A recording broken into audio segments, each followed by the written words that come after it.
Exemplo 6. Esse exemplo, pessoal, é mais observativo do que propriamente a gente precisa fazer cálculos, porque é como aquela análise de gráficos, certo? Então, a receita total e o custo total com a produção e a comercialização de um produto são dados pelas curvas R de Q, que é a receita, e C de Q, que é o custo, certo? Nessa figura aqui. Então, determinar o nível de produção que maximiza o lucro. Bom, o que é o lucro, pessoal? O lucro de uma empresa ele é a receita menos o custo, né? Então, a receita é essa daqui e o custo é esse aqui. Então, o lucro vai ser essa diferença. Então, onde que essa diferença vai ser maior, né? Vai ser mais ou menos aqui no meio, né? Então, vai ser aproximadamente aqui em 250, tá? Então, aproximadamente em 250 que a gente vai ter um lucro maior, né? E o lucro em 250 é a receita em 250 menos o custo em 250, né? E aí, aproximadamente, né, a receita em 250 é aproximadamente 5.000. Tá? Aproximadamente 5.000 de receita e o custo em 250 é aproximadamente 2.500. Então, consequentemente, a gente tem aqui a diferença 2.500 de lucro, tá? Aproximadamente. Tá? Podemos, né, observar isso aqui nesse meu desenho, né? Se a gente observar certinho o desenho aí do livro, né, do cálculo A, a gente vê que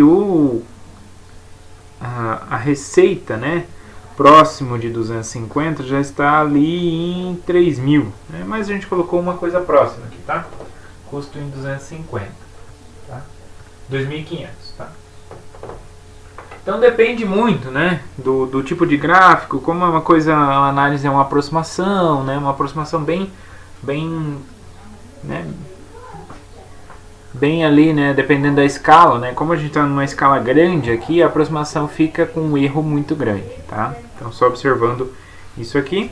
E aí, como o exemplo fala, é interessante observar que a análise gráfica nos permite estimar qual que é o intervalo em que pode variar o nível de produção que a empresa tenha lucro, né? Para ela ter lucro, a receita tem que ser maior que o custo, né? Então é esse intervalinho aqui, ó, nesse intervalo. Se ela produzir menos do que isso, ela vai ter prejuízo. E se ela produzir mais do que isso, ela vai ter prejuízo também. Então o objetivo é focar ali no meio para ter um lucro maior, ok? Se a produção deve ocorrer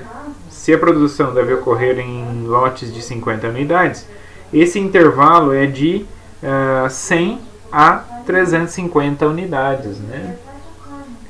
De 100 até 350 mais ou menos ali, esse intervalo que ela tem lucro, né?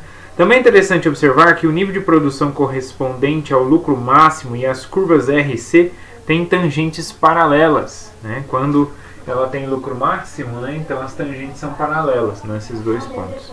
Isso equivale a dizer que as dois derivados R' e C' são iguais. Isto é, receita marginal é igual ao custo marginal, né? Lembra lá que a gente viu na primeira aula de aplicação das derivadas, a gente viu essa parte de economia, que é o custo marginal, e a receita marginal, que é essa taxa, essa variação, né? Que é o R' e o C'. Como L' é o R' menos o C', então L' é zero. Tá? Então, nesse ponto, ou seja, Q igual a 250 é um ponto crítico da função L, como a gente espera aqui mesmo. Assim, esse exemplo ilustra como as análises gráficas e analíticas conduzem ao mesmo resultado. Claro, com um pequeno erro de aproximação, mas em geral é uma boa análise. Tá? Em geral, a utilização de uma ou outra depende das informações disponíveis.